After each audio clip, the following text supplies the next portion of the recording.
Good morning, Bitcoiners. I hope you're doing well. I'm loving my life. Who could complain on a day like today? It's not me. I'm not going to do it. I'm not going to complain. Things are going great. Who could complain? No way. It's not going to happen. Let's see what folks are saying in the chat. Let's see who's got there in Rumble. Who's there? What's happening? Bitcoin on Rumble is where the chat is. And we're having a look. Not Bitcoin in Rumble. There we go. There we go, everyone. Hope you're all doing great. Chef Zero says universal order. The underlying order of the universe is order through to in of with its order out of chaos all the way down indeed infinity. For as in Adam all die, even so in Christ shall be made alive. But every man in his own order, Christ the first fruits, afterward that they are Christ at his coming. Thank you for that. Blessed, beloved Bampians. CB Van, good morning, fellow Bitcoin awakener. Citadel Daniel, it's all happening. Keep your eyes on the prize and your stack in cold storage. Citadel Daniel with some good advice for all of y'all. Good morning, folks. The great 2026 podcaster flameout is upon us. It sure is. Good morning, Bitcoin apostles, says C. Berger 17. CB Van, which flamers flamed out? Well, we got all kinds of energy being wasted, which is fine. Top of the morning to y'all, indeed. Lance 2002. Good morning, Captain Crew. Good morning, Lee J369. We love it. Mr. Time 55. The extraction bank cabal philosophy has captured in the Star Trek episode Day of the Dove. The evil entity was empowered on the division between the Klingons and the Enterprise crew. I'll go check that episode out. By the way, Starfleet Academy canceled. Who would have guessed? Can you believe that the Star Trek audience was not interested in a gay Klingon, in retarded students who swallow their comm badges, in neurodivergent holograms? Can you believe it? I would have never believed it. But alas, it didn't work out. Michael Milliken was on Maria Bartiromo this morning. Gosh, he looks old. I didn't see it, but yeah, he's not a young guy. Maria Bartiromo, though, looking good. Orange and black, my favorite colors indeed. We've got the Junk Bond King, indeed. I will not be complaining. 3, 2, 1, count, showtime. SAT is where it's at, says Terrence. I am flabbergasted by Star Trek. Are you, CB Van? I'm pretty sure we could have seen this coming. It's kind of on brand for these folks to ruin franchises. That's what they do. They're all gone. None of them work anymore. Harry Potter will probably be the last one to go. Lord of the Rings dead. Well, that's not true. I mean, there is some separate rights holding, as I understand. Amazon doesn't have it all, but the Amazon Lord of the Rings stuff is just absolutely garbage and unwatchable. Maybe Star Wars has a bit of a comeback this summer. We'll see if the Grogu movie's any good. Maybe that new Starfighter movie they have at Star Wars will be good, but Star Trek, I mean, I'd rather just watch William Shatner smoking a cigar than anything to do with modern Star Trek. Kurtzman Trek, as it's called. I still do watch Next Generation episodes. If I'm in the mood, you know, I'm a big fan of TNG, much more so than the original Star Trek. I know that probably rings in the ears and irritates a lot of folks here who were original Star Trek fans. I watched them all. I was into it. I definitely loved the movies, the Star Trek movies. But I never was addicted to the Star Trek show. I would watch episodes here and there. But TNG, The Next Generation, I was an absolute addict. Like, that was in syndication almost every night of my teenage life. Whenever it was on, that's what I watched. When all that LimeWire stuff happened in the early 2000s. I watched the whole series again then. I probably watched the entire series tip to tail 3 or 4 times, plus random episodes that I've seen otherwise. But I'm a much bigger Star Trek Next Generation fan. By the way, of all of Kurtzman Trek and all of the terrible stuff that's out there, there is one season worth watching, and that is Picard season 3. That is the closest thing to a throwback to the Next Generation that you'll find, and totally watchable, actually really good. And season 1 and season 2, totally skip them. You don't need to know anything about them. It's a completely different approach when they get to season 3. The producers, everything was different. They knew they weren't going further. Show was going to be over, more or less. Someone went rogue, I guess, and just created a decent show that people love. For whatever weird confluence of events that happened that allowed it to happen, season 3 of Picard is 100% worth watching, and I'm a fan of it. So there you go. There's a few cringy elements, but there always were in Star Trek. I can live with a couple cringe elements. That's not a big deal to me. But it is 100% worth watching. So there you go. Star Trek, otherwise trash. Not worth it. Next Gen, thumbs up from Lee J369 indeed. Citadel Daniel says, just finished Crichton's last book, Pirate Latitudes. Have you read that one, Nolan? No, I haven't, Citadel Daniel. Thanks for the idea. Now, actually, I have always saved a little bit of what Michael Crichton left behind for those moments when I can enjoy a novel or something like that. So I'll be doing that at some point, but I keep a bit of the Michael Crichton powder dry. I'll be totally honest. I don't love his books in the sense that I read them all and I enjoy them, but his way of writing is really just about teaching you, which I love, but that's what I mean. It's not like this epic journey that you're going on in his books. It's generally a way to learn about a subject. I think of Michael Crichton's books as more like textbooks wrapped up in a novel, which is great. You know, I'm not criticizing them in particular, but I don't read them casually for fun. I generally read them when I want to go learn something and have it wrapped up in an adventure. So they're sort of the opposite of they're sort of the opposite of an easy reading, adventurous book. A little more in line with like a Dan Brown thing, but way more scientific. I like reading the Dan Brown books as well to learn stuff. He's a terrible writer. I mean, just it's awful. All right, Dan Brown, I mean, but the stories are great, and so there you go. That's how I feel about Michael Crichton. Okay, everyone, let's read some NPC news. Let's find out what the NPCs are saying. I'm starting Eaters of the Dead, Citadel Daniel. Yo, Chatelet. Good Caribbean pirate yarn, posthumous. Okay, well, I like Caribbean pirate yarn. I'm all into that. Where I go play with my children, it's like washed up cannon central. There's like hundreds of cannons just lying in the beach, rusty, getting rolled over by the waves day by day, and giant ones, like several 100-pound cannons, like 20 feet long.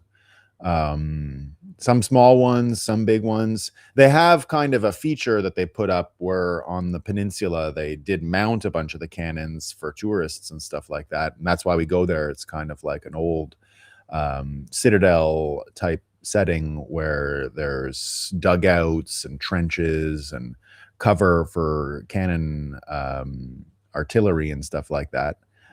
But just randomly at the base of the walls, there's just cannons still in the water. No one's ever bothered picking them up. They're too heavy to just deal with. A lot of people's houses have them incorporated around here in the bay as well. When I lived in George Washington's house, we had cannons just mounted along the base of the house to give it, I don't know, some kind of aesthetic. On the beach walk that I take, one of the beach walks I take, there's many people have cannons mounted in their yard. Just because they wash up on shore where we are. So we love all that stuff. We're big into the pirate world and the cannons and all that. I took a class on pirates in my junior college, Cégep, as we say in Quebec. And it was one of the best classes. It was like one of the dodo classes that you really wanted to get into. All we did was make pirate models, and our prof was like this pirate fanatic. So we had to actually make the plastic models. We had to buy them from a store and paint them, and then you learn all about. But it was great learning about privateering and just the business model behind pirates. Was a really interesting class. I was a huge fan of that class. It was called Pirate Worldview. There was always a couple dodo classes in Censorship that you had to get into. All right, speaking of dodos, let's find out what's going on in NPC News World. Let's find out. Experts striking again. You're going to love the experts on this one, everyone. This is some really high quality expert stuff. Not paying TSA workers could pose a security risk. Experts say, do you mean if you don't pay people who are supposed to be doing security that they might not do the security? So what you're saying here, experts, is if you don't pay people for a job, they might not do the job. I'm going to remember that one, guys. Thank you, experts. Now, I have only limited space in my head. So I know I've got a shelf space for your advice, the experts' advice on my thermostat. Really important stuff. But I might just make space for this. This is really top quality expert says stuff. So thank you, experts say. That is a risk I would have never guessed at. If you don't pay people to do their job, they won't do it. Remember that, everybody. Okay, remember that's your first lesson of the day. I know it's gonna be hard, but you need to just what you got in that brain of yours. You gotta just consolidate, get all that brain power together, and you gotta make sure you remember this because it seems important to me. We all need to know about this stuff. This one's pretty great. We saw indeed the UN Weather Agency has confirmed. It's confirmed, guys. It's the hottest decade on record. We've never had a hotter decade. The records are so thorough and so amazing that we can now confirm that this was the hottest decade on record. I hope you all survived. It was tough. Scientists have captured Earth's climate over the last 485 million years. Here's the surprising place we stand now, guys. I was telling you the hottest on record in decade, the hottest decade on record. And you say, well, how many decades do we have climate statistics for? It turns out 485 million years. Yeah, we have. And you're saying, but wait a minute, Nolan. How did we have 485 million years? Or is it billion? No, it's just million. Okay. It's just million years of weather data. You idiot. Science, stupid. You don't need humans around to gather the weather. We had mollusks. We had tree rings. We've got fossils, okay? You just look, guys, look. This glass, this mug, right? Made of China, you know? If I cut it apart, I can tell you what the weather was like in China the day this was made. Obviously, it's got some mollusks around, right? You got to go collect the mollusk fossils. And then you're like, what was the temperature 460 million years ago? Just move it up 25 million years. You get a new mollusk. Then you got the temperatures. Then and you'd be surprised to know it's gotten a little cooler in the last 485 million years. It's a little bit cooler. Isn't that nice? Isn't that great to find out? It's gotten a little bit cooler. But the warmest record the warmest decade on record now, guys. We're in big trouble. Oh no, this is crazy, guys. Wait to hear this. Exposed. The plan to use smart meters to deter immoral use of heating. All you immoral people in New England, all of you immoral people in Wisconsin and Minnesota, didn't you know it was the warmest decade on record? And I see you there just turning up your thermostat. You didn't even listen. You didn't even listen to the experts when they told you at what temperature you should be putting your thermostat at. No. You decided to be immoral, right? You decide to be immoral. You need a smart meter in your house, you immoral bastards. Trying to be warm in the winter. Bastards. Unbelievable. Unreal selfishness. Unreal. We get this, Ofcom. These are the guys that Preston Byrne is dealing with. They're the ones who are trying to get 4chan to pay that fine. They're the ones that Preston Byrne wrote an email to and says, we don't want to hear about your British shit anymore. Shut up. So it's them. So now Ofcom to investigate complaints of climate change denial for the first time since 2017, exclusive. UK regulator makes a U-turn over Talk TV and Talk Radio complaints after claims, can you believe it? It lets some broadcasters spout dangerous climate lies. We got to stop this. We got to show them the mollusk shells. We got to show them the 485 million years of climate data that we have. Okay, if that doesn't shut their stupid lying mouths, then we got to just stop them from talking. We got to throw them in jail or something. Greta's not happy. Greta's really upset about all this. Okay, we need solutions here. We got 485 million years of data. Don't deny it. All right, you can't just spout dangerous lies. All right, you can't talk about that on the internet.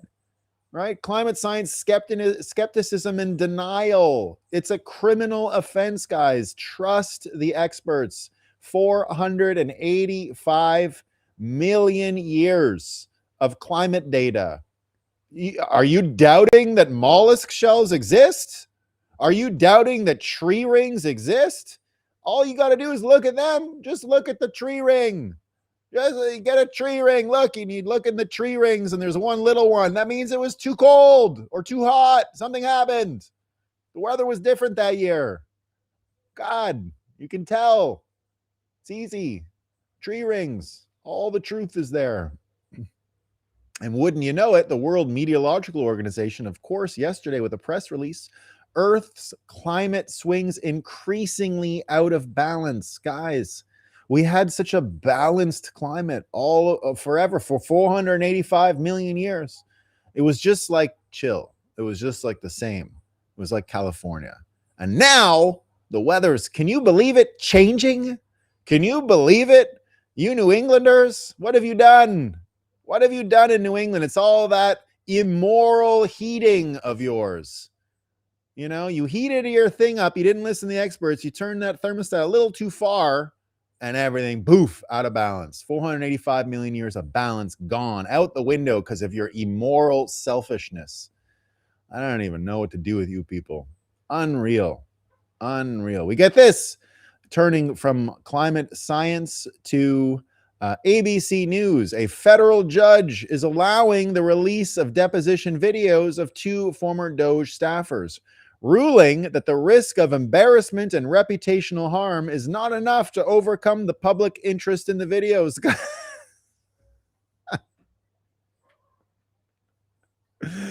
Oh, this is going to be so bad for them.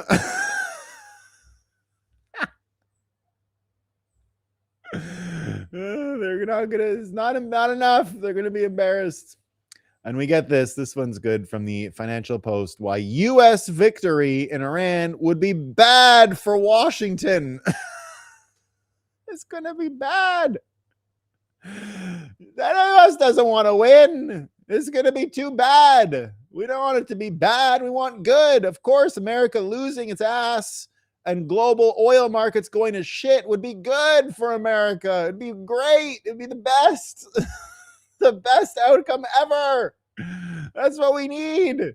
The possibility of Trump imposing his personal whims on another nation is even more frightening than U.S. failure. His whims. This is what the article says, guys. The far bigger problem that underpins all of these realities is that the United States is governed by a malignant narcissist whose megalomaniacal tendencies have bloomed alarmingly before the world's eyes. During his second term in office, scarcely a day goes by without more stark evidence of this fact. From the vulgar and grandiose remaking of the White House, including a new ballroom. The ballroom. It's the ballroom. America has to lose a war. The ballroom. It's too big. It's too hot out, and the thing's too big. He didn't even look at the morality of his thermostat. 485 million years of climate data, and you got Trump building big ballrooms with giant thermostats. It's the end of the world. Right? He designs his likeness on the U.S. currency through his power drunken statements about taking Cuba. It's power drunk, guys, and being able to do whatever he wants with a sovereign country, all while still obviously unchastened by his government deepening imbroglio in Iran. It is precisely because the U.S. body politic has found no way of, I have to read this in a much more articulate accent. It is precisely because the U.S. body politic has found no way of reining in Trump and imposing reasonable limits on his power that we must hope that the current conflict with Iran can finally do so. In eras past, when dangerously toxic characters have imposed their grip on the country's governance, Congress, the courts, and the U.S. civil society have generated a kind of immune response, restoring the nation to a semblance of health. Think of President Richard Nixon and Watergate. Think of the moment when, in 1945, Joseph Welch, the chief counsel for the U.S. Army, upbraided fascism-inclined Senator Joseph McCarthy's famously challenging his reckless red baiting during the hearing, saying, "You've done enough. Have you no sense of decency, sir? At long last, have you left no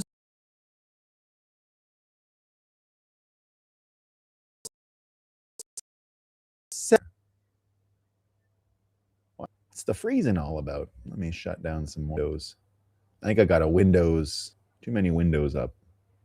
The scam M1 chip that doesn't, remember, they've been in the beginning in Apple. Your thing, you can open all unlimited tabs if you have an M1 chip. Don't worry about it. It's the same shit. Never in my life have I had a computer that you can just open tabs constantly. I don't even have that many. I have 2 windows, and one of them's got all these Twitter tabs in them. God damn it. So there you go. It's impossible to cast Iran, ruled by Islamic clerics with its record of domestic and international violence, as heroic. But the possibility of Trump being able to destroy another country and impose his personal whims and authority on yet another nation has become more frightening than a stalemate or even embarrassing end to the war for the United States. Guys, it'd be a good thing. It's going to be great. We're going to love it. It's amazing. So good. So good. So good. And I got one more for y'all. This one's great. This is one of those ones where we don't even really need to add much context. It's just a chef's kiss. Here's what we got from the New York Times. Breaking. USC has canceled a California governor's debate on short notice after facing outrage over including only white candidates. Only white people are running for the mayor of California. Therefore, we cannot have a debate because what good would it do? It's just a bunch of crackers. It's just the crackers going on with all their stuff, wagging their fingers. Crackers, listening to oil expert crackers. That's what was going on. So that's our NPC news update for the day, folks. I hope you liked it. The tree rings don't lie. Tree rings, the truth is in there. Smart meters are for NPCs. Paying extra to keep my stupid meter. New Game of Thrones series was excellent. Yes, it was. You're correct. 485 million years. Oh, just chicken feed. Acorns. I need my expert explanations for my day is ruined. Such emotional gratitude for the experts. Long live the experts, because they stupid funny. We wouldn't know what to do with them. We wouldn't know what to do. There we go. No beach stream action this season. Miss the beach. So gorgeous in Barbados. Yeah, maybe I'll do one day. But the times have changed as far as I normally used to do this show at 8. I'm just not sure I'm not sure I'll be able to set up properly.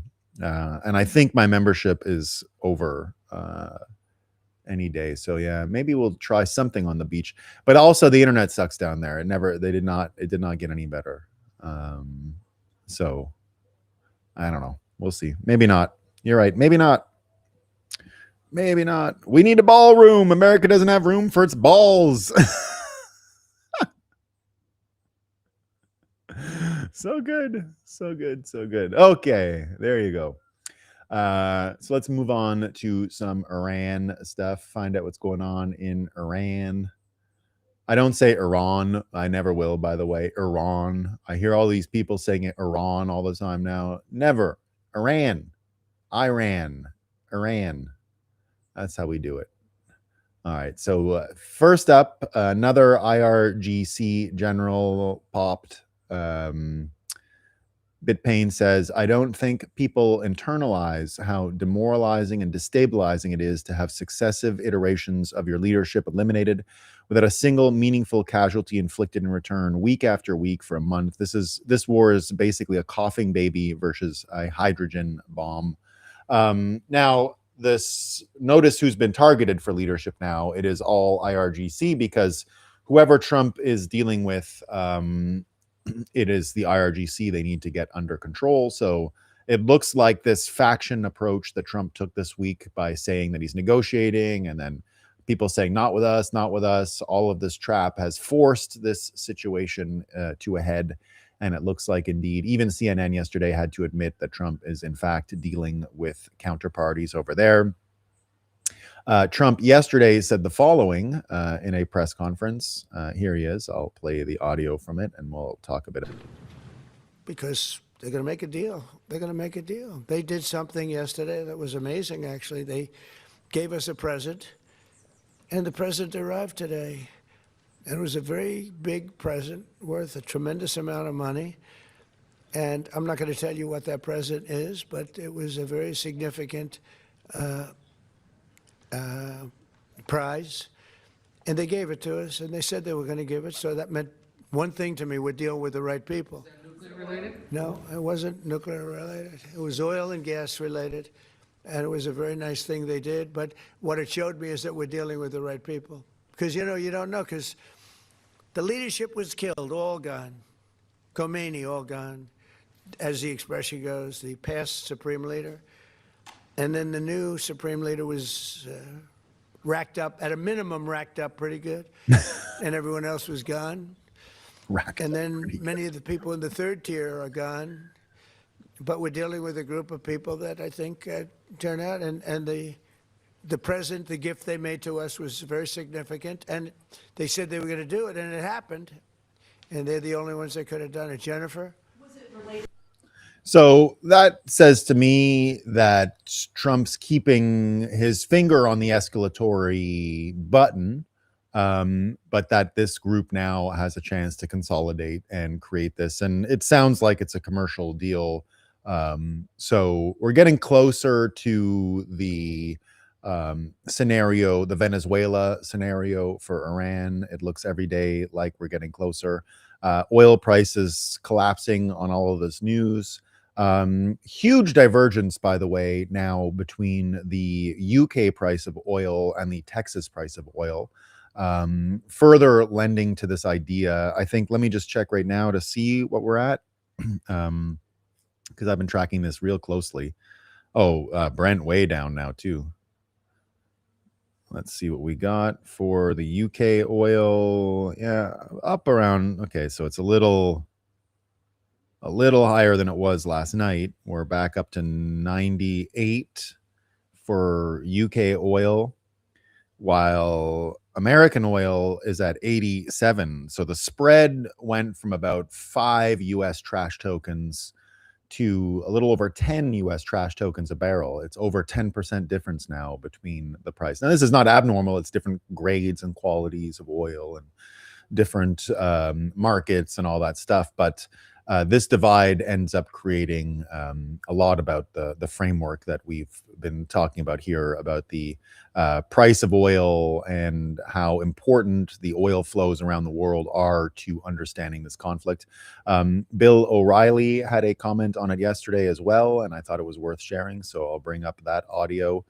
Here, just talking about the oil again, that you have to see this in terms of oil and the prices of oil and the global oil markets. That's pretty much the most important frame in which to interpret everything going on in Iran. It's a follow the money situation. So why not keep bombing and give the people some kind of cover? Because of the economy and China. China's a big player here. 80% of all Iranian oil is sold to China. 80%. China needs oil. It gets it from Putin. It gets it from Iran. Now, I believe there's a backdoor deal being manufactured now between the Trump administration and Beijing about oil. You haven't heard China say much about Iran, but China's in there, and China does not want all the oil refineries bombed in Iran if it can't replace that oil. No, it still wants to get it. Huge. Agreed. It's enormous. Agreed. So we there's a gotta run. lot of components. There's There a is lot of stuff swirling around. So why not keep bombing? So you've been hearing that from the very beginning here. I've been telling you the China component was big, that they're trying to make sure that China doesn't have the super cheap discount oil. It's about making sure China is in the global oil market, and of course, America controlling the spigot and offering that oil to them at market rates is one of the most important things, which is why it's always been a tell that the Iranian boats that have been allowed to, they haven't been attacked by the U.S. military. Why escalation last week looked so bad, because it was the oil refineries that were getting targeted finally, and that you can see that the economic component is really what Trump is after here. Maybe the threats of the nuclear bomb are a big part of it, because indeed, the way I see it, Trump has one last chance to do a super mega print from the Federal Reserve. And that's going to be when he gets control of the Federal Reserve. After that, we enter a world of bimetallism. The global economy is changing. There's no way China is going to keep buying U.S. debt. The yen carry trade is going to fall apart. The fiat system that has existed since 71 is only going to survive one more big print from the Federal Reserve. And then we move everything over to the new system, which you're seeing more and more every day. It's the Clarity Act. It's what you're seeing from the stablecoin regime. By the way, it looks like the stablecoin regime is going the way I predicted, which is they're not going to be able to offer interest. Everyone's saying, oh, the no interest on stablecoins. Crypto is losing to the banks. Nothing could be further from the truth if you're following the story closely. They're not trying to make the US dollar a store of value, guys. It's fucking food stamps, okay? Who cares? They're going to weaponize it abroad, so you're going to be able to give the yield abroad, but Americans are going to subsidize the dollarization of Canada, of Argentina, of Mexico, of Venezuela. Those folks are going to be able to use the dollar as a store of value for a little while just to get them onboarded to the US dollar. After that, it's a bimetallic world of Bitcoin and US dollars. Bitcoin for saving in your store of value, because part of the Treasury getting control of the Federal Reserve is going to result in them having to create the Bit Bond, which is going to come out once this first print is over. Once they have to put more credibility into public debt, which is what the Treasury is going to be in charge of, they're going to issue a Bit Bond, and they're going to embrace bimetallism very, very transparently. And I predict somewhere over the summer towards the midterms is where you're going to see that. And so the big print that's about to come is all about not saving the US dollar, about weaponizing it to go abroad and using it to create the American sphere of influence for consumption. And so the whole trade is going to fall apart. And so what's left is the levers of oil and gas, which America will use, certainly for the Chinese. You can see it again and again.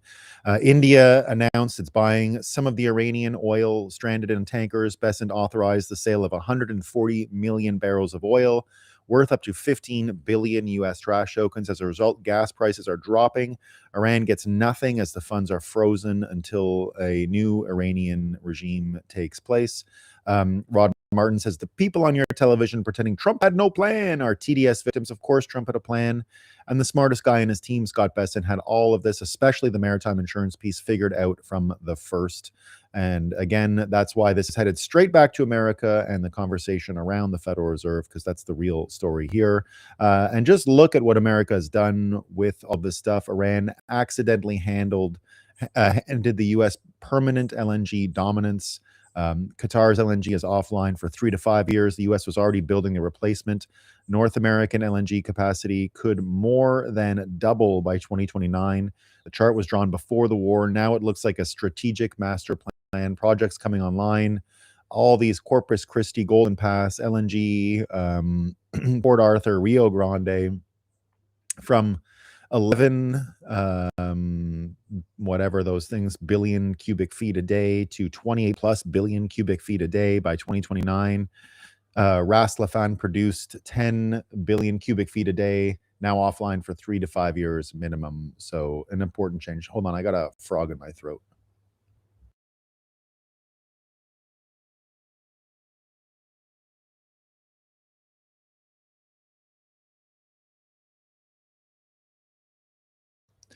So American oil markets and whatever rebuild happens over in that part of the world is going to be important as well. Here's Kevin O'Leary explaining a bit more about what is going on in the markets and looking at the price of oil and looking at the oil markets and oil flows to really understand this. And the long view here could be just 60 days. Remember, to affect the U.S. economy, you need oil. I'm talking about recession talk or hurting the economy or damaging small business. You need oil at above $93 for 3 months. We're only 1/3 into it. So everybody chillax and let this thing play out. There's a really big opportunity here, a huge one. And everybody gets the upside, including all our trading partners. We work this out. We're selling stuff to Saudi Arabia. We're selling it to the UAE. We're selling it to Asia. We're selling it to Japan. This is a huge opportunity. I just see it for what it is. It's history being made. All right, Kevin, appreciate you being. That's how I see it as well. Now, indeed, when you see what's going on, the only op that seems to be working is, again, the split the MAGA base, split Trump's support. You got Aaron Rupar here trying to do it again today. Trump blames Hexith for the war. Now, we all know Aaron Rupar. Scott Adams named one of his most poignant insults after Rupar. A Rupar video is the Charlottesville hoax video. It's when you clip the actual meaning and remove the context in order to make something look retarded. Aaron Rupar, one of the worst offenders. I have to keep him muted and blocked. I can't even look at his picture. I find him so disgusting and annoying. That's a space drop guy as far as I'm concerned. Senegal Publius saying leftists are so desperate to tear apart the Trump team. Don't listen to the Rupars.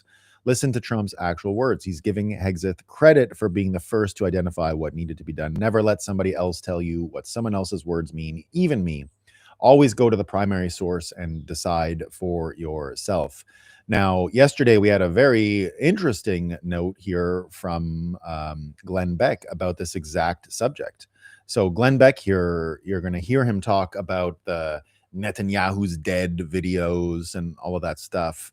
And so here he comes out and he also mentions about something that I said was fake news the other day. If you remember, when everyone was talking about the weekend in Cuba, I said that when everyone was saying the concert, that the pro-Palestinian, Iranian, Free Palestine thing that happened with all those influencers in Havana over the weekend. And then you had right-wing accounts saying, oh, people died in a hospital because they sucked all the electricity. Of course, I said that was fake. People probably died in the hospital, but had nothing to do with a concert. There isn't like this little bit of energy and then it goes one place. It's not how electricity works. No one, I'm sure people died, had nothing to do with the concert. I get why people say energy there and not where it's needed in a hospital, but it's not a cause and effect situation. It's fake news. So I told you that it was fun fake news in the sense that I get why people are doing it, but you got to be careful when people are playing these games all the time, constantly. Now, the other one that we talked about was the Netanyahu video. And yeah, I like all these videos. It's entertaining, his arm, his wrist, what's going on.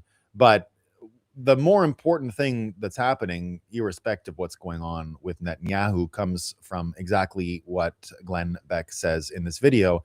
And you'll notice how Bitcoiners are so well positioned for the world we're in today.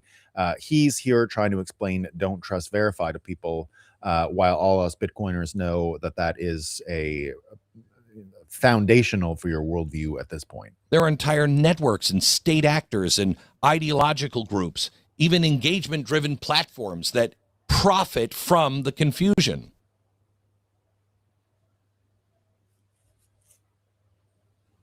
It's hard to I found myself at a loss because they're really, the people I was talking to, really kind, really intelligent. I have a lot of respect for them. And all I could think of on the drive home was, how did those guys fall for this? Most likely because they're overwhelmed.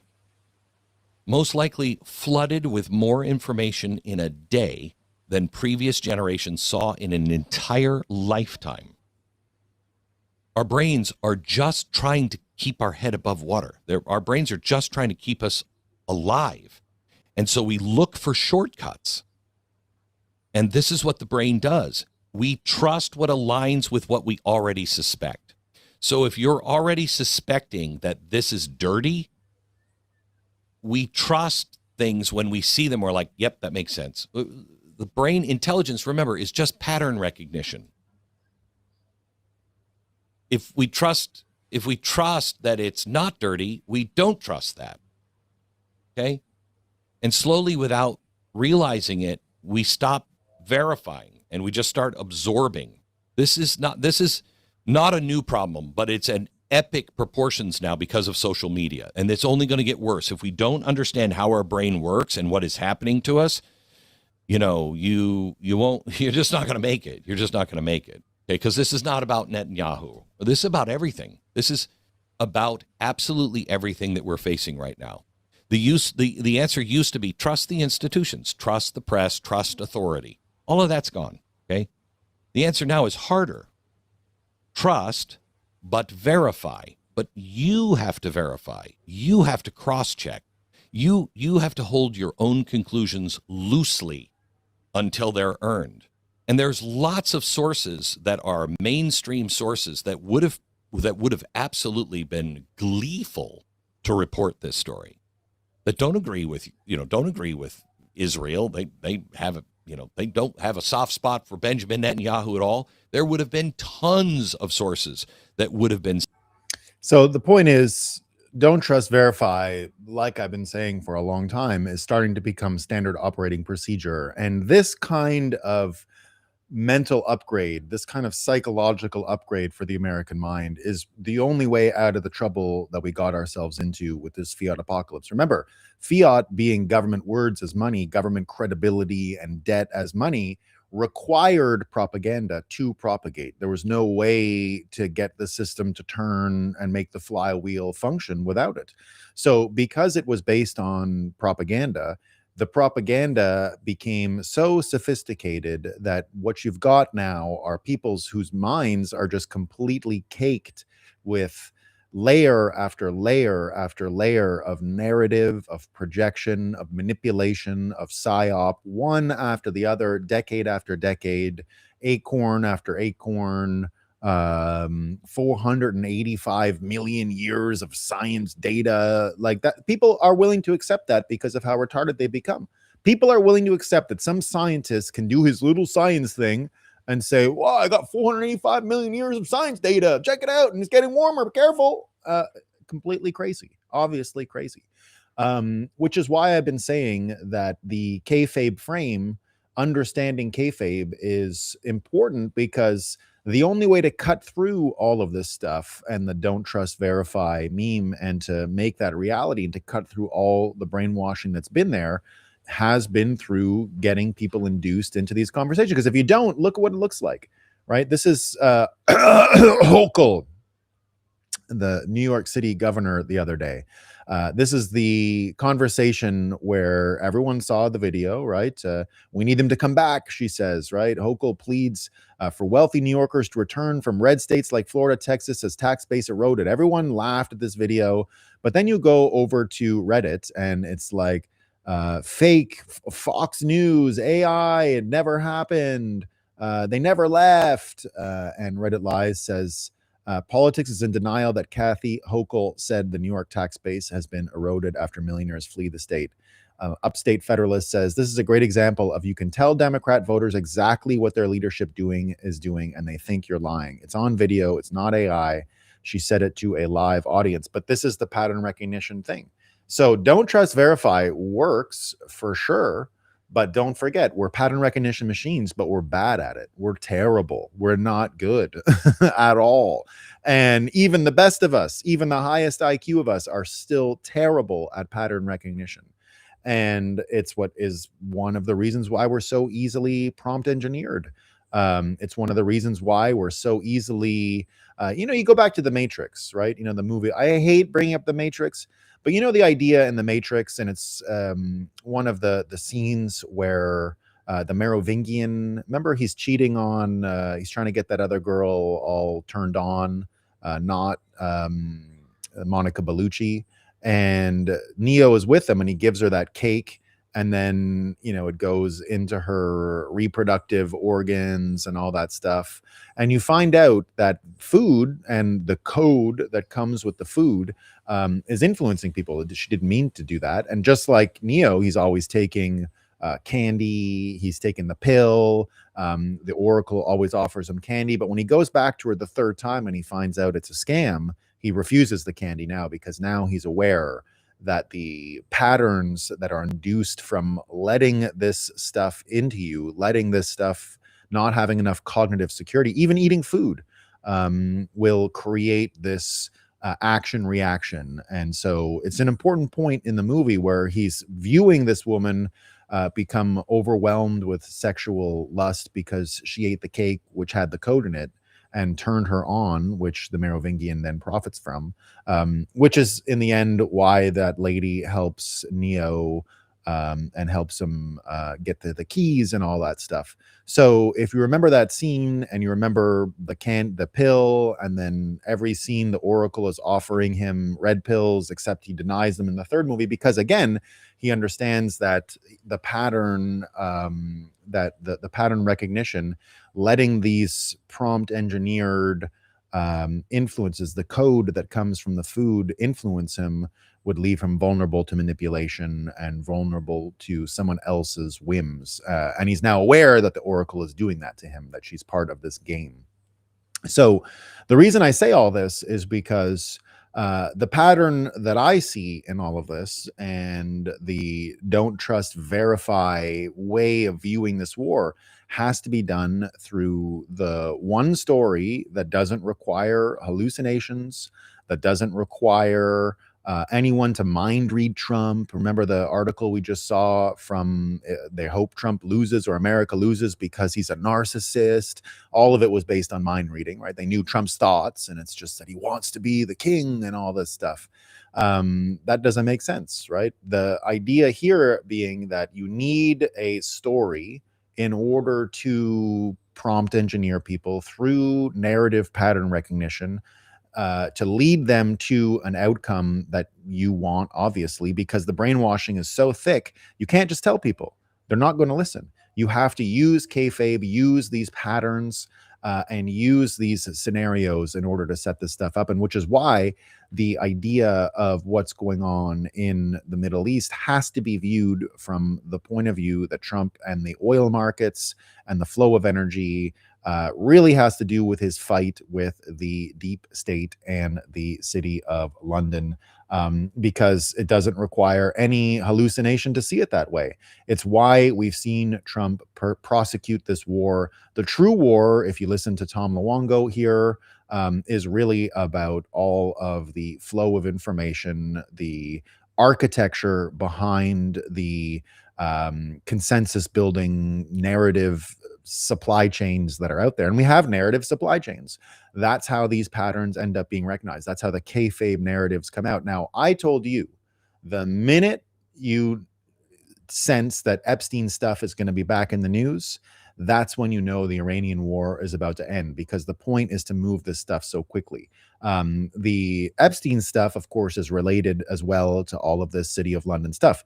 The only narrative that fits, that doesn't require mind reading and hallucination, if you want to interpret what's going on in Iran, everywhere around the world, China, Russia, Ukraine, England, all of that stuff, you've got to see it in terms of these financial empire systems, the fiat propaganda versus something else that's coming into view and breaking apart these financial incentive models.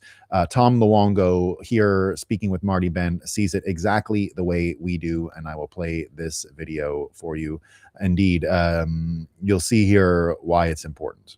What Lloyd's of London actually is. I've talked to people about this, and they're like, there are no actuaries at Lloyd's of London. There are no risk assessors at Lloyd's of London. There's a bunch of guys, there's a bunch of limeys in there writing contracts. It's right across the Thames from GCHQ, otherwise known as MI6. So MI6 goes around the world, stirs up chaos around the world. You know, with the help of the Mossad or Saudi, intelligence elements of the CIA. I refuse to say rogue elements of the CIA because the rogue elements of the CIA are the Patriots, right? And creating chaos around the world, which raises the risk premium for everybody to actually do business around the world, and who's getting paid for that. So they're on both sides of the trade. They're getting paid to run drugs and harass everybody and everything else, and they're getting paid on the insurance contracts on the other side. It's all a big friggin' shakedown operation, and American taxpayers are getting frankly fucked, coming, going, on the way in, on the way out, after they've left the party, and after their kids are dead. Donald Trump's like, no, we're getting paid for that. So in the lead up to February 28th, or I guess it was after midnight, so March 1st, last February 28th, became really obvious. If you take Trump at his word, you just read and just listen to what he said in that 8-minute statement, he laid it all out pretty freaking clearly. And it's very consistent with everything he's been saying for years, which is Iran can't have a nuclear weapon because they're a bunch of crazy Persians or whatever they are. You call them Shia crazies or whatever. They're crazies of one form or another, or maybe they're just another mode of organized crime around the world. The Arabs like to talk out of both sides of their mouth because they're making money coming and going on the oil and the natural gas. They don't really care, So everybody's like talking out of both sides of their mouth. The Israelis are up in arms about everything because that's who they are. And maybe they have a good right to be, maybe they don't. I don't really care. Like, I don't like Iran. I don't like the Israelis. I don't like the Saudis. I don't like the Qataris. I don't like any of these people. They're all shit, as far as I'm concerned. And 90% of the time, we're shit too. But we have the opportunity because we're the ones with the big stick, that if we decide to use the big stick for our interests, whoa, we get the last 3 weeks. We've all been living our entire lives, especially my entire life, and I know your entire life because you're far younger than I am, that we've been living in a world where the United States keeps doing all this shit that's not in our own best interest. We don't even know what that looks like. We don't know what it looks like when our government actually acts in a purposeful, strategic manner in the interest of the United States. And so we've been so conditioned into thinking that we can't possibly be doing that because we never do that. We've got all this history. We've got all this DNA. We've got all this lived experience to say that they're not doing that. And then all of a sudden we're like, we don't know what to do with it when it's actually staring us in the face. We have to distrust it. That's what's happening, Marty. It's not hard.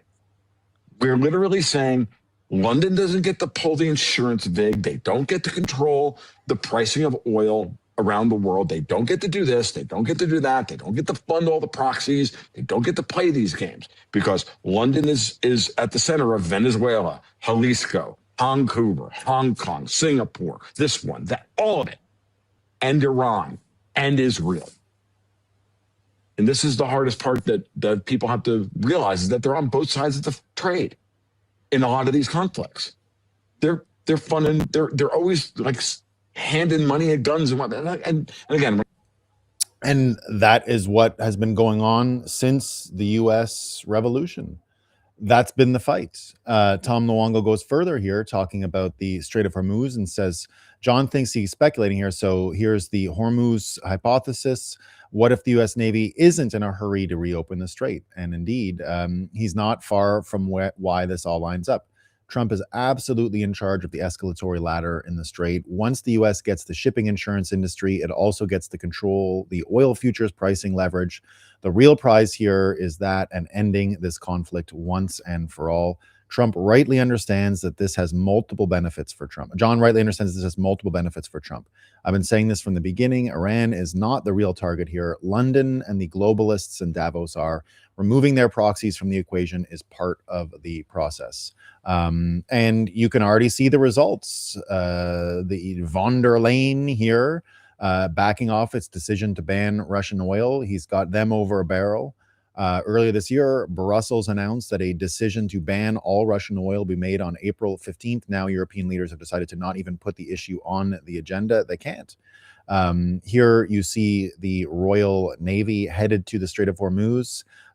They're going to take lead in forming an alliance to reopen the strait. We'll see. It's all starting to make sense, says John Conrad, who has been a great source for our understanding of this conflict. And here you can see the British agree to patrol Hormuz. They wouldn't come unless it's over. Marco Rubio is tweeting about Iran for the first time. He wouldn't attach his name to it unless it was over. It's over. And that is what I am seeing too. And now that's what explains. Yesterday I said maybe the king is canceling. Looks like the king has to double down. It looks like he's going to speak to Congress on April 27th when he visits the United States. If he gets involved in any Trump theater, I think you're going to see some of the most fascinating and amazing television in the history of the world. If he shows up in the Oval Office and Trump pulls his Cyril Rambosa stuff that he does, I think you're going to get some of the funniest content we've ever seen on this platform. It's going to be hilarious. So now you can already see the effects that Trump is having on the whole system. Take Denmark, right? That whatever her face is, Mette Frederiksen, stood up to Trump, defended Greenland, and became one of Europe's most celebrated leaders. Last night, her party just had its worst election result since 1903. It turns out Danes had bigger concerns than Trump's desire for Greenland. Frederiksen may still survive through a coalition negotiations, but the lesson is clear. Standing up to Trump isn't enough. And indeed, here is a sign of what's happening in Denmark. Big news over in Denmark. Here you go. The far-right Danish People's Party have quadrupled their vote share in today's general election in Denmark, despite polling lowly. The advocate for closing Denmark's borders, limiting asylum, and deporting refugees. The Danish people want their country back. You've also got people paying attention more to what's happening in Hungary with their election. Of course, the Euro trash are trying to influence it. It's the same old people, National Endowment for Democracy, USAID, the investigative journalist who published the fake news about Russian interference in the Hungarian election campaign just got busted. In a leaked audio recording, he admits that he is in touch with a foreign secret service. He shared the phone number of the foreign minister with them. He received the call logs of the foreign minister and some transcript of his calls from foreign services. He is a friend of the foreign minister, candidate of the opposition, and can call the shots on personal issues and ask to look into files. The journalist works for a portal called V-Square, funded by Ned and all the usual suspects. So again, you can see all of this stuff, even the Venezuela story. It turns out that the Secretary of State security forces have requested assistance to investigate the alleged illegal business dealings between Spain's left-wing Prime Minister, Rodriguez, with Maduro's Chavista regime. So this stuff is all headed back to Europe again. Here told you this was coming. Venezuela was propping up failed leftist governments as far away as Europe. They were a leading global sponsor of gay race communism. It's no accident that Pedro Sanchez has been fuming at America ever since Trump toppled Maduro. He is cooked. So this proxy war is becoming more and more obvious to see. Here you see President Trump is at direct war with European monarchy and oligarchs led by British monarch, our own criminal crown. This is exactly why America has been bled dry through the central banking system. The same royal families via British monarchy created the Federal Reserve, launched the fraudulent environmental movement, and started every major war, including World War I and World War II. Trump is dismantling centuries of monarchy control. Fake King Charles and the criminal monarchy is finished. This is bigger than we think. Susan Kokinda here in this video. Donald Trump's biggest enemies are not the Obama, Clinton, Biden networks, whose heads are on the line in the Russiagate revelations, or even the deep state, but it's the European monarchies who have never stopped their war against the American Republic. Most people think that this is just politics, Republicans versus Democrats, or maybe America versus the globalists. You see the daily battles over Ukraine funding, Fed policy, or the environmental regulations as separate issues. Even Trump supporters often miss the big picture, focusing on individual bad actors or policy disputes. But what we're fighting is a system, properly named the Anglo-Dutch system. And what we're witnessing is unprecedented. An American president waging direct war against the very Anglo-Dutch system that we fought the American Revolution against. Trump isn't just fighting globalists. He's taking on the European monarchy and oligarchy, led by the British monarchy and its Dutch and European partners. This is what's been bleeding America dry through its central banking system, its environmental death cult, and its endless imperial wars. I'm Susan Kokinda, and I've been tracking this imperial system for over 5 decades. I've documented how these same royal families created the Federal Reserve, launched the environmental movement, and started every major war. Tomorrow, Barbara Boyd and I will be doing our second live Q&A. So again, you don't need to hallucinate anything to see this stuff happening. It's the only explanation that doesn't require you to mind read Trump or find some peculiar incentive, blackmail type stuff. All this requires you to look at is follow the money. You can see the fight is all about controlling these flows and getting leverage. Trump has gotten leverage over Europe and he's using it, and it's becoming obvious. You can see what's going on in the UK, the king coming, what's going on in Denmark, Hungary, Spain, all of these places, Germany, France, all the politics there are switching to something more akin to MAGA, something more akin to questioning the experts, questioning the top-down nature of these policies, particularly immigration. So you're seeing the fight become more and more explicit. And again, go back to what I said about kayfabe and how important this is, because economic leverage, again, ultimately people will align with power, and that's all you need to do. You can't win an argument. Like we said with Katie Hochul and what's going on in New York, people simply won't believe you. You can tell people that the Federal Reserve is a corrupt, blood-sucking entity. They won't believe you. It's too hard to imagine.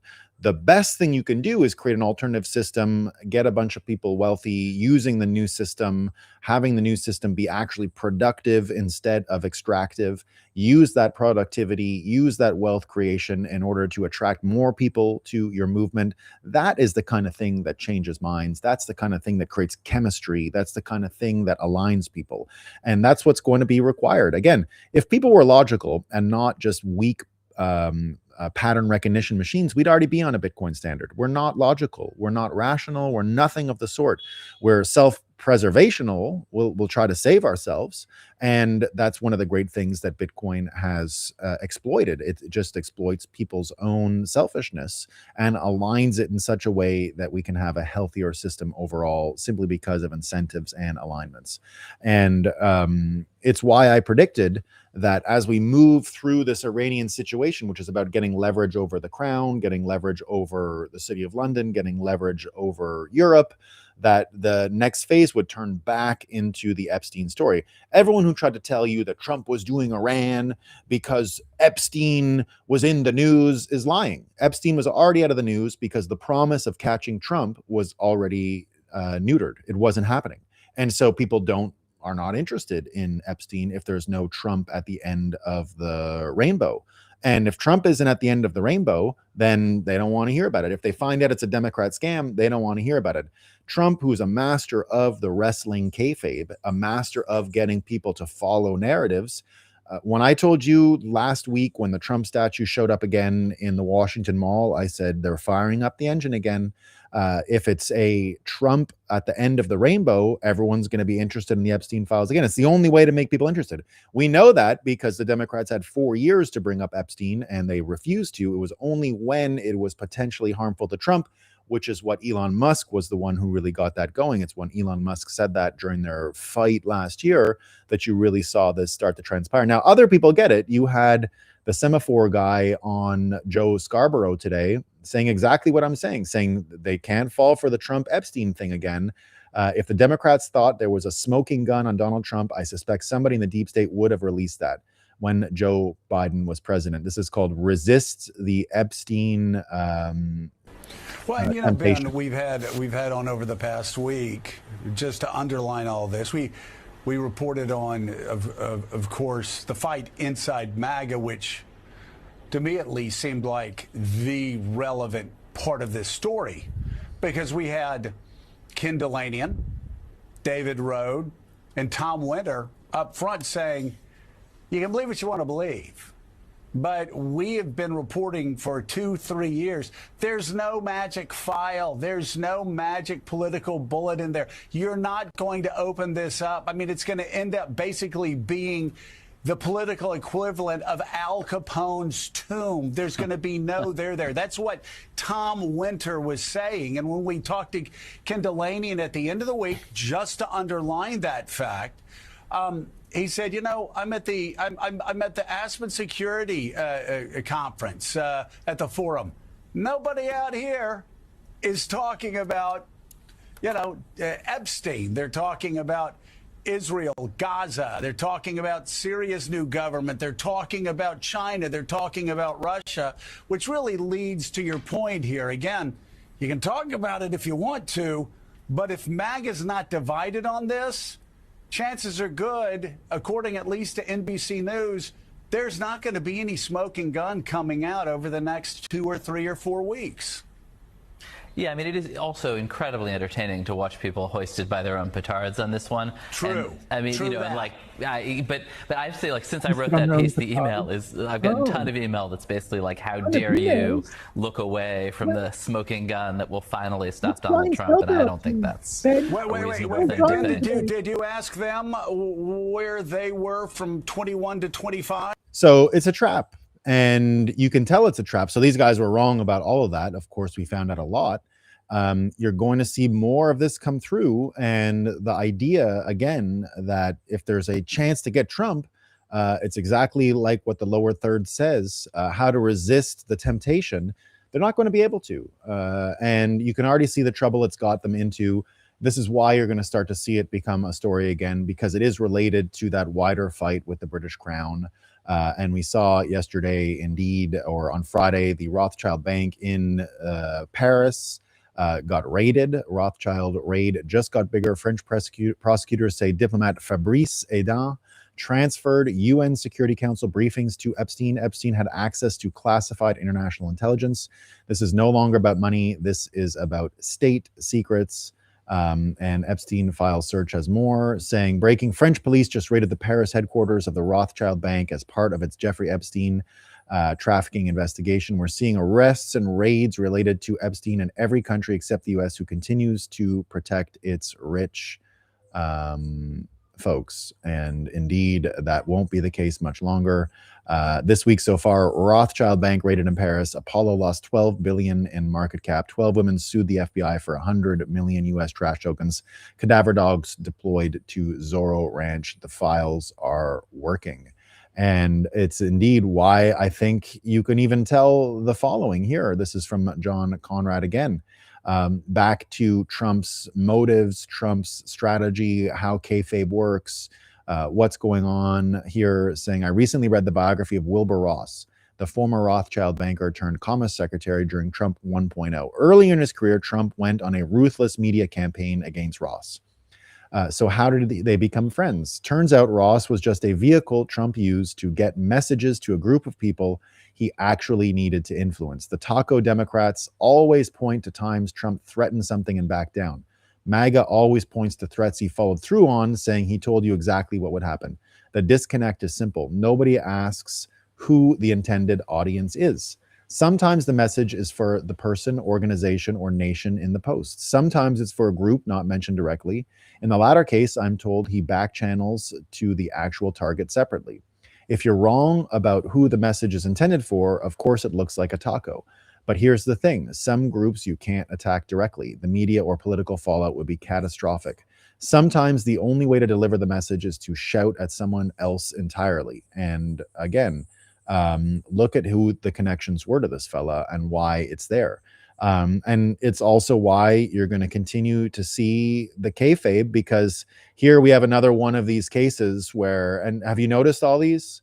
They're the best. They're my favorite form of kayfabe, right? Which is, and you can tell the media supply chain, the narrative supply chain is starting to pivot and get fired up again on this stuff. Just look at what we had yesterday in declassification and more related to the various conspiracies that our fucked to death burning pile of shit US government has been up to over the past few decades.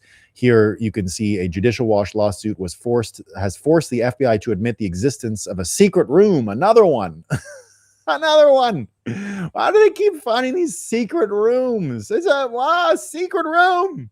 1.9 million pages in this of records allegedly hidden since the Comey era to obstruct federal oversight. What is this? Honestly, the 4th or 5th time we found another secret skiff. Another skiff. Now, it might be true that there are rooms that people didn't notice and didn't look at, and finally stuff comes out. But that's not the important story. The important story is the narrative supply chain is fired up again. Secret room, we knew data, new info. So yesterday you had all kinds of people online, more or less getting the next narrative started, with Iran starting to loosen and become a little less monitor the situation every 5 minutes. It looks like indeed Trump in control of escalatory stuff. They've got to get the next narrative ready. They got to get the trains on the tracks. They got to get everything moving. And it's always so convenient when you find another secret room. It's a secret room. More stuff. You're going to see this summer. Maybe before the summer. I think it'll be after the summer, because Trump has to go hard for the 250th with positive messaging, get everyone wrapped in the flag. Then when the dog days come in summer and we need some summer reading, suddenly there's going to be a secret room with all of the Epstein 9/11 stuff, and everyone's going to be obsessed and poring over it, and it'll be the new narrative supply chain. For now, we've got to be satisfied with Russia. And indeed, the Russia story with this new stuff that came out, the 1.9 million pages and James Comey. And so luckily yesterday we see the DOJ is now actively pursuing a case against disgraced CIA Director John Brennan, requesting the House Intel Committee send them classified interview transcripts. Guys, the DOJ now moving to formally request classified House Intel Committee transcripts. It's a big deal. John Brennan, who himself is guilty as hell, was part of a seditious conspiracy called Russiagate. And if they're taking down Brennan, they're taking down everyone involved, which is why I continue to tell you that this is like a movie, and the kayfabe functions like a movie. It functions in a way for you to see a beginning, middle, and end. People say, why not all at once?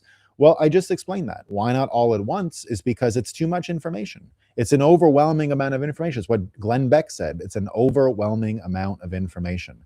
So don't trust, verify, sure, but understand also that the narrative supply chain is real and it's an overload of information. We're completely baked on the 3-act play in our mind because of Hollywood and the spell we're all under, myself included, everyone included. Heroes, villains, narratives, narrative supply chain.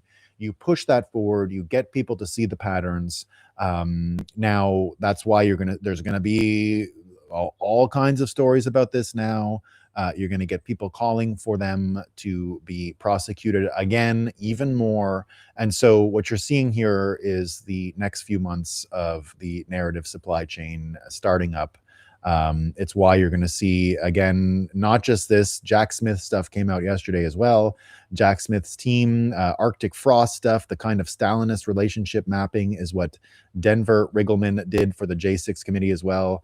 What we found out is they spied on everybody. Jack Smith spied on everybody using all levels of the government, right? Arctic Frost here, Molly Hemingway saying in a blistering opening statement for Arctic Frost hearing, Ted Cruz shows the Democrats spying and targeting of Republican opponents post-2020 was enabled and executed by Democrat officials and all three branches of government conspiring with each other. So this is the country you live in, guys. And of course, you're not going to see any worse than Watergate guys, right? Two elderly men that claim every fake scandal President Trump is accused of is worse than Watergate, but are now totally missing from Jack Smith and the Biden administration targeting and spying on political enemies during Arctic Frost. So we saw this story yesterday. It's a big one, and it's related to Russiagate starting up again, Epstein stuff starting up again, and why we're going to continue to see all of these stories and why they're all coming out there. I had one more video. Where is it?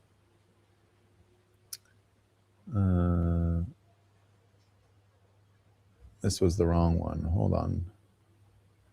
Let me find the one I was supposed to have here. It's with John Solomon, as we know.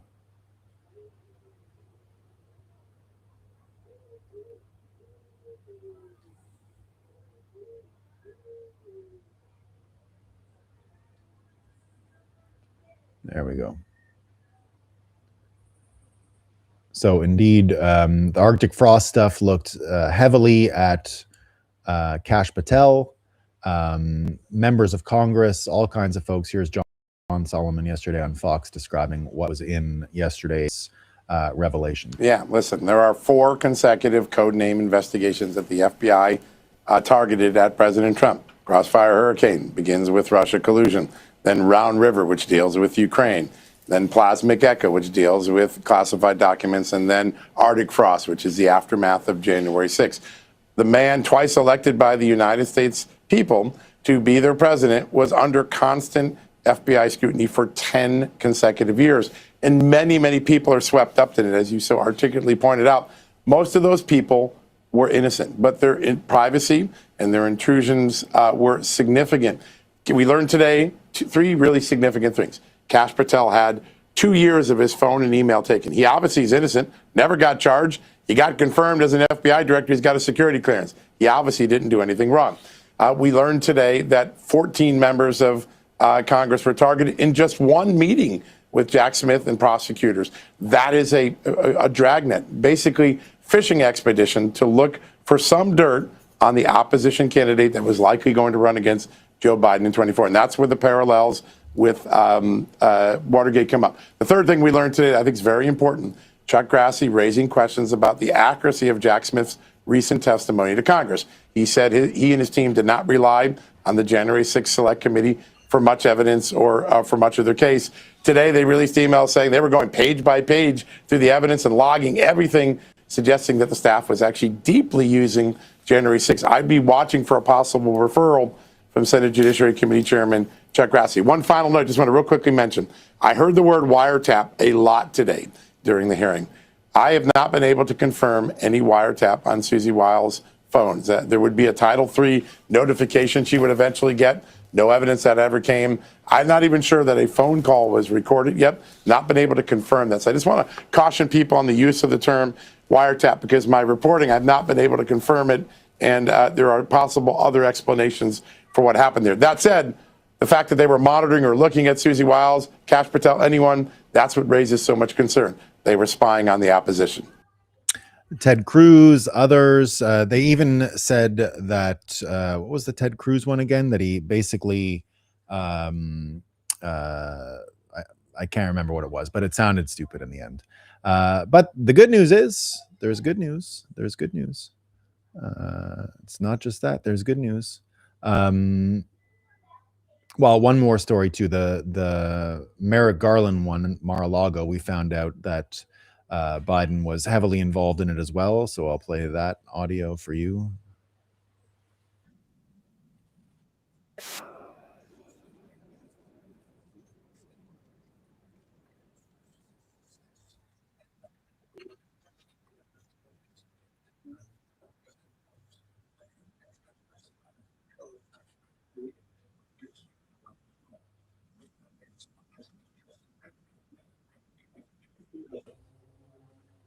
No audio on this one? Oh, there we go.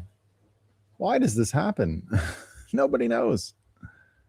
No one knows.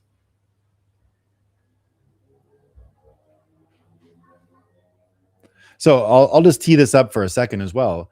Again, what I'm seeing here, because we hear this shit every single time. Oh, new emails, new revelations. It's just to get the narrative supply chain back online. It's really just to get people interested again, to get people going again. How much of this is new? I mean, how long have we known that the Biden administration was involved in pressuring Merrick Garland about Mar-a-Lago? I think from the beginning we could infer it. We had to hallucinate a little bit. But I believe I've reported to you guys several times now that we have confirmation that this happened. Now, just watch how this is playing out, because again, when I said that when the Iran war was over, you'd see attention turn to Russia, Epstein files again, and all of this declassification about how corrupt our government has been and is. That's what we're seeing. Now, all of it on one day? Yeah, because just as the war is coming to a close, you're going to have to keep people on their toes, get people on the next story, because this is a constant barrage. That's the point, right? That is the point. Breaking tonight, a Fox News exclusive. We have new information that appears to directly contradict the Biden administration's insistence it had nothing to do with the Justice Department investigations into then former President Trump's alleged retention of classified material and the subsequent raid on his Mar-a-Lago home. Correspondent David Spunt has details tonight. Good evening, David. Brett, good evening to you. These emails obtained by Fox News paint a different picture of the relationship between the Biden White House and the Biden Justice Department. These two offices made it clear at the time, at least publicly, they were not connected and stayed away from any political interference. However, new emails obtained by Fox News from May 2022, 3 months before Mar-a-Lago was raided by the FBI, illustrates coordination between the White House counsel's office and the DOJ regarding an interview of Walt Nauta. Now, remember, Walt Nauta is a current White House aide to President Trump, who was then former President Trump's aide in Florida. Nauta was later charged alongside Trump by special counsel Jack Smith. The May 10th, 2022 email reads in part, coordination with DOJ and White House counsel are in work to start the process to confirm and interview current administration employee Walt Nauta. This event is dependent upon the timeline of President Biden's brief decision and coordination between White House counsel and DOJ, and in turn, Evan Corcoran's position on the override of privilege assertion and whether or not he seeks an injunction to prevent access. That was written by an FBI agent, and Evan Corcoran, of course, one of Trump's lawyers at the time. This coming August, Brett, will mark 4 years since FBI agents raided Mar-a-Lago. A few days after that, then Attorney General Merrick Garland said this. I personally approved the decision to seek a search warrant in this matter. Second, the department does not take such a decision lightly.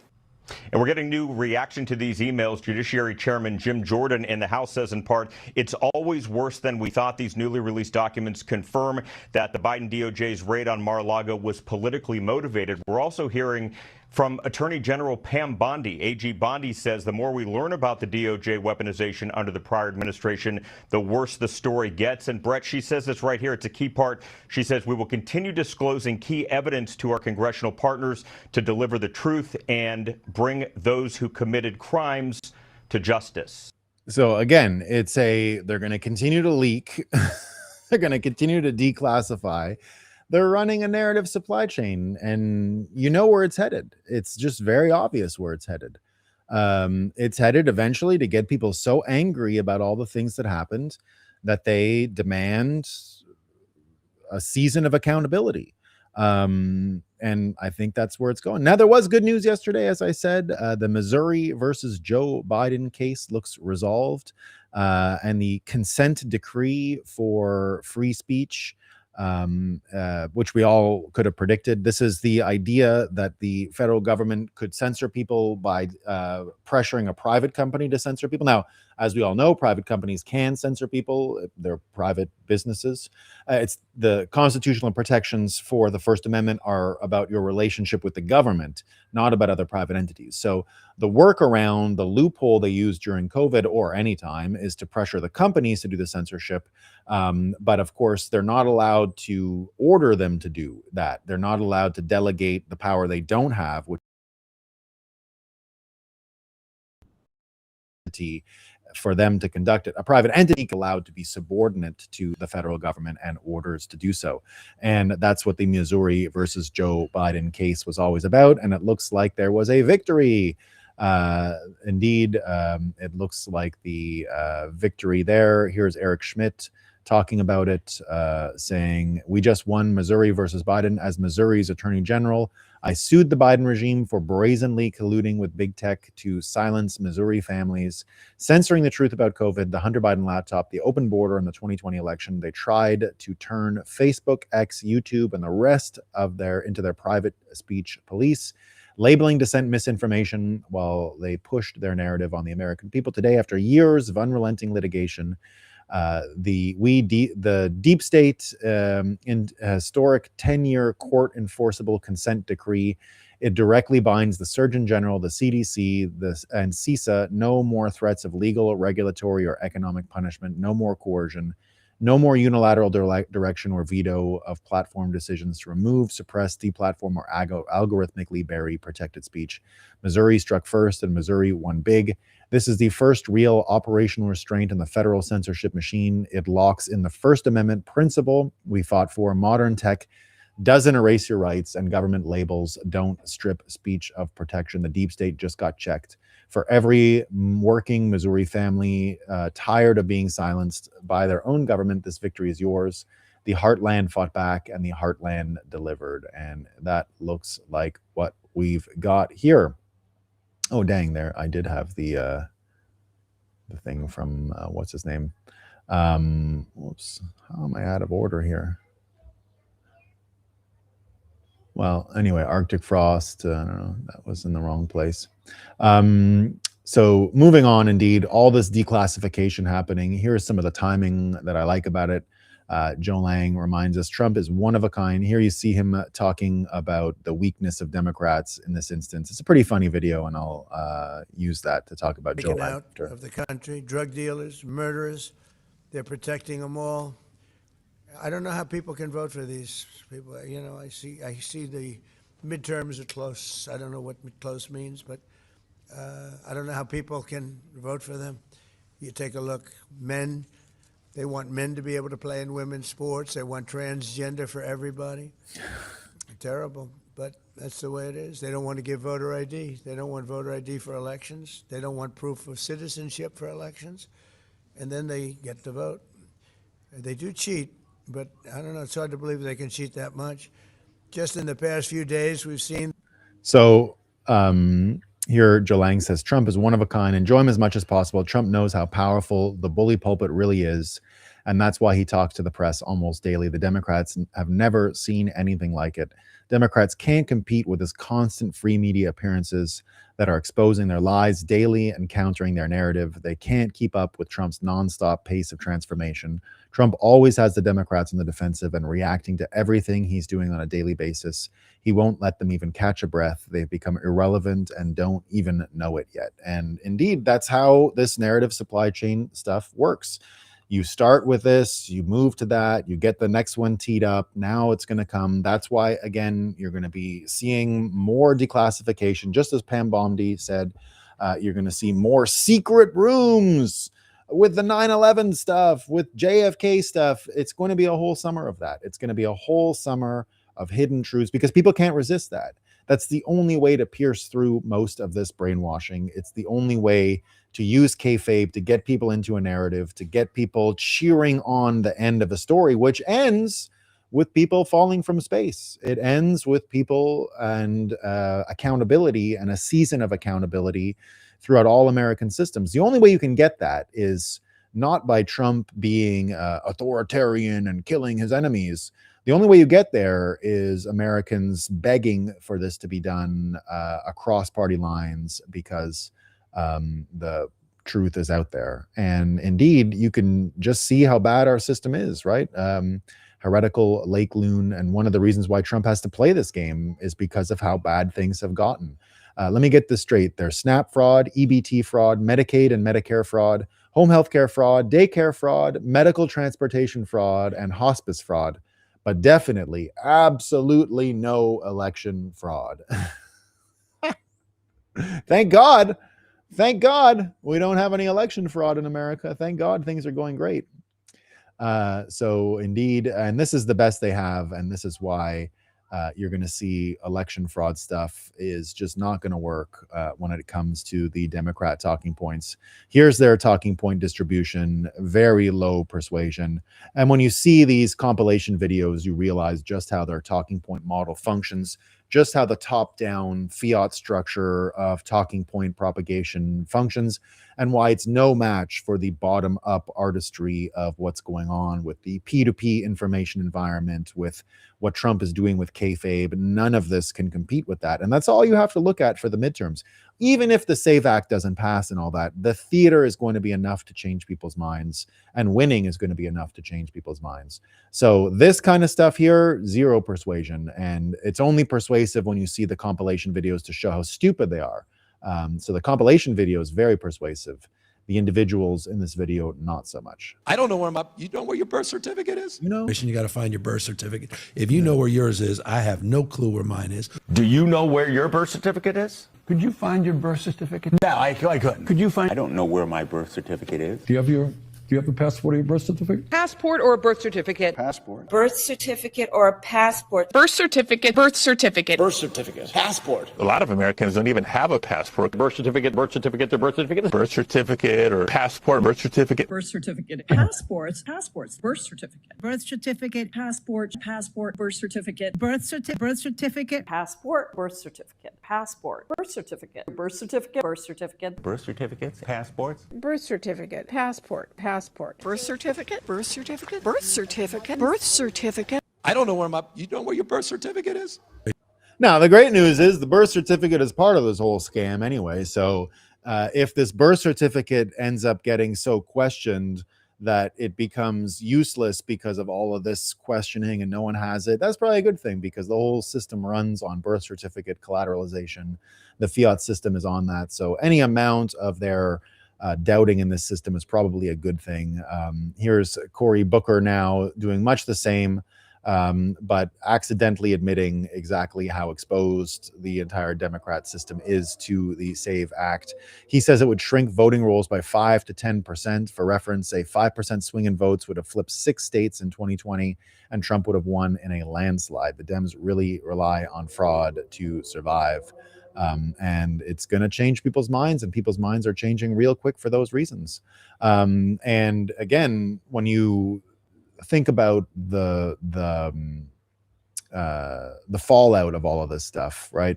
And you look at who's actually going to be able to push against the incredible narrative supply chain that's getting put up, it's not going to be guys like this, right? It's not going to be guys like the mayor of Chicago. Listen to him here. We cannot incarcerate our way out of violence. We've already tried that, and we've ended up with the largest prison population in the world without solving the problems of crime and violence. The addiction on jails and incarceration in this country, we have moved past that. It is racist, it is immoral, it is unholy, and it is not the way to drive violence down. Well, that's why Bitcoiners understand. Just look at El Salvador. I mean, this is some of the most radicalizing video you'll ever see. This is before and after Bukele became the leader. I mean, these pictures are absolutely, totally radicalizing what's happened to the country when you do what Bukele has done and you see what the results are. It's just unreal. And Christian Hyens here says, it's incredible what can happen if you simply lock up the 1 to 3% of the population who are the most dysfunctional members of society and commit like 90% of the crimes. You can take a third world country and move it forward a century almost overnight. This is radicalizing, but it should also be optimistic. It means that decline is a choice and people are choosing not that. And, you know, people will say, well, America is changing if all of this happens, if the vote changes, because again, I don't think anyone's going to buy the vote in the midterms. If Trump wins, all the Democrats are going to say is he rigged the election using ID and birth certificates. If the Democrats win, then MAGA people are going to say they cheated. So we're not going to have really any confidence in elections going forward. The don't trust, verify meme that Bitcoiners have as the worldview that Glenn Beck is cultivating is not exactly going to lead us to also supporting elections. That's why here you can see Nick Badia had the Santiago Gold Fund on his podcast yesterday. And they brought up this really good point about the rise of the American empire. And indeed, Nick Badia says some people think the USA is collapsing. Some think it has already collapsed. Some think it's rising. Brent's view is unique and compelling that the USA is Rome circa 27 BC when it transitioned from republic to empire. A must-watch interview, one of my favorites of the year. And indeed, it looks like that, something like that is happening, and I would agree with all of that, because we've got major changes and major needs to change, and the old system is not going to make it. We've got Walmart here doing its... I got the garbage man out there. I'll play this and go off my audio so you don't hear it. America's biggest retailers rolling out digital shelf price labels for all its stores by the end of the year. Walmart says that having digital price labels will help its store personnel do their jobs better and more effectively and ensure that prices are more uniform across different geographies. But the move is somewhat controversial, as some are worried that having the ability to quickly adapt price labels on the fly could lead to things like demand-based pricing that shifts prices for higher or lower depending on how changing dynamics happen for supply chains. Now, some lawmakers are already in the process of introducing legislation to ban the use of digital shelf labels, or DSLs. It's America's biggest retailers rolling out digital shelf price labels for all.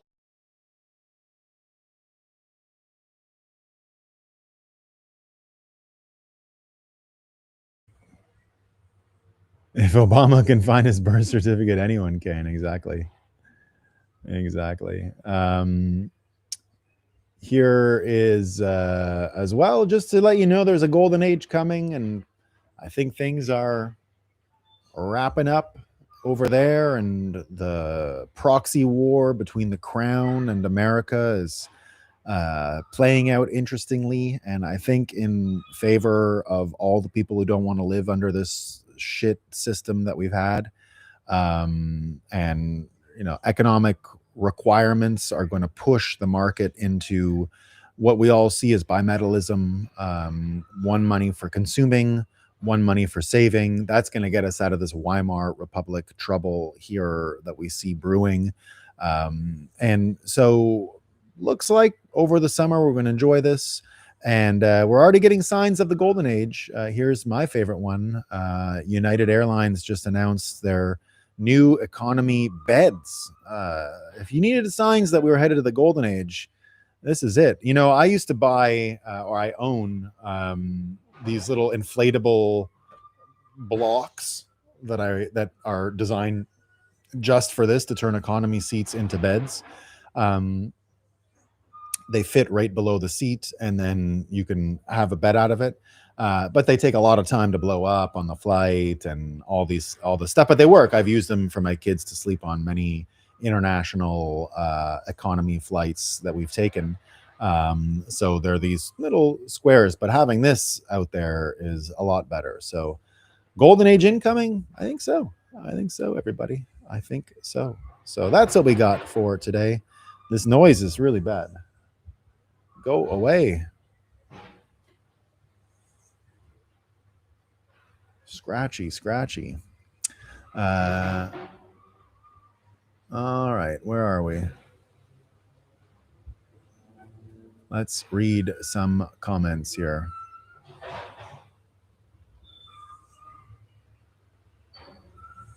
I don't know if this is a garbage truck. It might be some kind of a bulldozer or something. There's a park across the street. I don't know, maybe they're fixing something. Okay, let's see what folks are saying in the chat here. Audio has been top-notch today. Indeed, thank you. Young Tommy, I think Netanyahu is dead. I was watching him do an interview that was supposed to be live.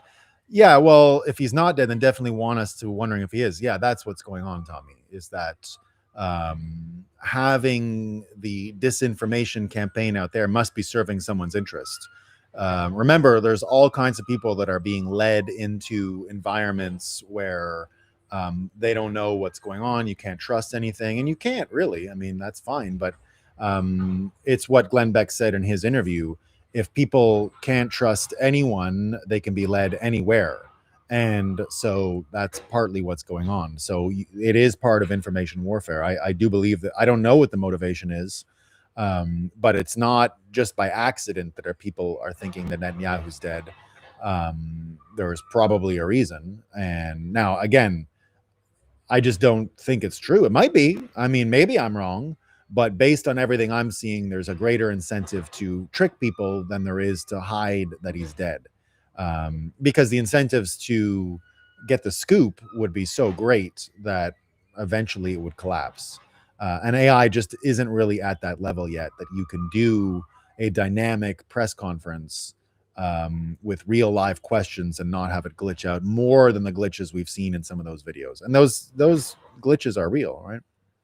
I'm not denying that there's plenty of fake AI videos out there about Netanyahu, with Netanyahu, issued by their government. But again, you know, I'll always remind you about Israel. Israel is, because it was created by the City of London as a deliberate stage for kayfabe, for theater, for disruption, to suck people into the fake prison of two ideas. The same formula we saw from the Rothschild banks in the Napoleonic Wars: fund Napoleon, fund England, win. The same thing we saw with the Civil War: fund the South, get the North all excited, and have your war and reap the benefits of a weakened America. It's what we saw from then on. After World War I, the Balfour Declaration came, created by England or the UK, and all of the Ottoman Empire disassembled, deliberately created in such a way that you would have ethnic strife and division, because it looks like the plan was to make sure the Middle East was a constant and perpetual form of division. And Israel is just as divided, in fact, more divided, because they're bigger victims of all of this psychological manipulation than probably even America. Every division you see in America exists within Israel.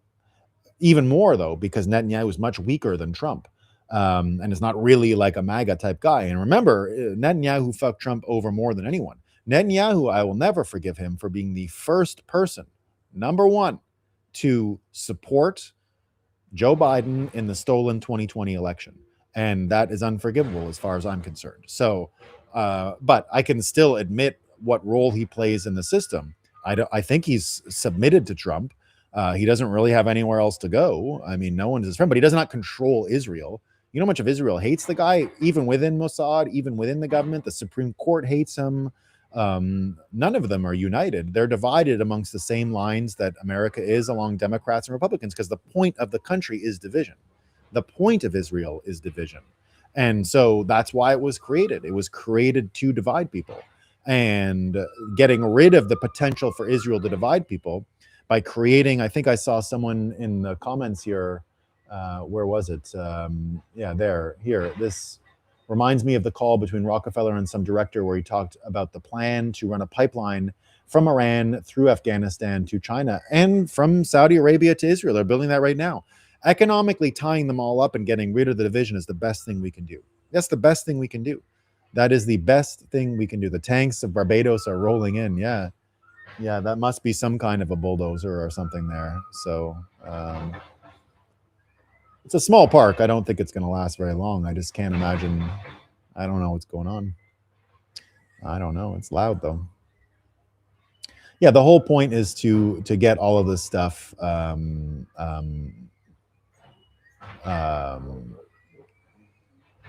tied up in division and all of those things. So that's what I see anyway.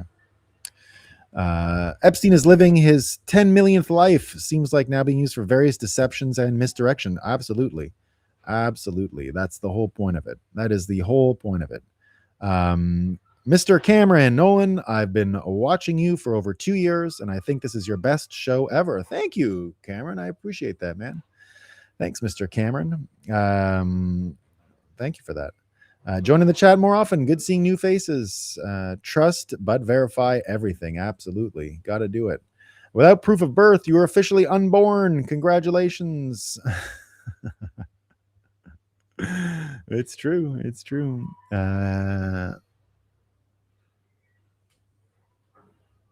Just get rid. Yeah, CB Van saying, just get rid of this. But how, sir? Just lock the door. That's brilliant. Foolproof fan. Exactly. New rooms with new rooms. I got rooms. We got stuff. There's new data. 1.9 million pages. It's just part of how you persuade people. I mean, would any of this had any traction yesterday if it was just talking about a leak that happened 4 months ago? We've heard that Merrick Garland was pushed by Joe Biden 20 times, including 3 years ago. So, but it's the way to get people interested. How else are you going to get people shocking, breaking? You need all the shocking and the breaking. Otherwise, it doesn't work. All right. Hank is in the house. I'm welcoming him in here. I got to apologize to him, though. How you doing, Hank? Oh, I heard this is starting off with an apology, Nolan. I'm excited. Well, I got a tank that moved in here. I got some tank stuff. So I got tank treads. So it's the audio. So I'm not sure how long we're going to be able to go because it's there's some kind of park next door. They've don't know what's going on, but it's loud as heck. Well, at least it's not a pickleball court. Those are infuriatingly noisy. Yeah, and apparently I guess Charlie Kirk's mentor died last week by a pickleball court injury, and he tripped and fractured his skull or something like that. Oh, this sounds sus to me. I'm wait. This sounds very. It was the sus. Jews, right? It was Netanyahu. I didn't say it. I didn't say it. I'm just saying there are dots that can be connected out there, and you did the heavy lifting for me. It looks like, Nolan. There you go. We'll see. We got a lot to talk about today. We'll actually be joined on our show in just a bit by Fernando Nikolic of BTC Perception. He's going to be dropping in with us today. So if you have audio issues, I guess him and I will be going at it, but we'll see how it goes on your end.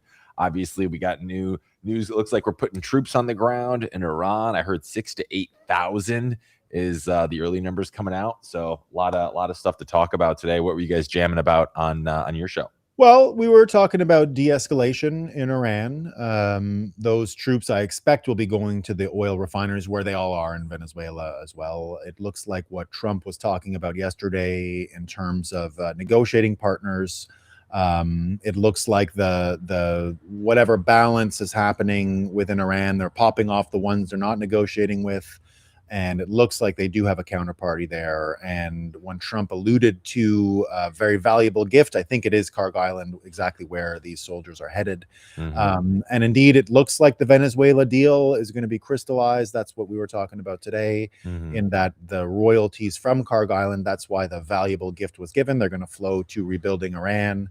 I expect to see more pipeline announcements and that kind of stuff, binding the whole region together. China continuing to get its oil at market prices. That'll be the only thing they don't get is the cheap sanctioned oil prices any longer. And then again, back to my theory of that you'd start seeing more of the narrative supply chain around declassification and Epstein and all of that stuff come in the news just as Iran starts winding down.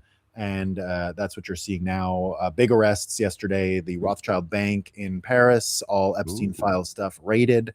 You had multiple declassification events yesterday in the United States around Arctic Frost, Jack Smith, those relationships over there. So looks like we got the May shows all lined up, and we're going to be talking about Epstein and declass and all of that stuff for the next few weeks. Good. Better I can't than wait. war. Yeah, Better than war. Yeah, I'm we here don't for like the war Epstein stuff. Yeah, I'm here for that. One thing at a time. I can't do both, and I think the governments know that too. That's why we're hearing them all at the same time, because exactly. I just don't have the bandwidth for that. With that being said, I'm going to let you finish up here on your show, guys and girls. Stay tuned. Nolan will be with me and Fernando Nikolic in just a bit and rock some TV news. See you then. Can't wait, my man. Can't wait. Peace. Cheers. Bye. All right, everyone. You heard Hank. That is, whoops. There you go. We will be over there on Hank's show in a few minutes. I'm about to play the logo, followed by the thanks for watching screen. I just want to tell you, thanks for watching. I appreciate it. Thanks everyone for coming. Thanks for letting me know it was a great show. I always like hearing that. Our guy puts in the work indeed. Is there a play here for the central banks of Iran, Cuba? They always was the motive to move on countries not under Rothschild control. They really were under Rothschild control for the dark money.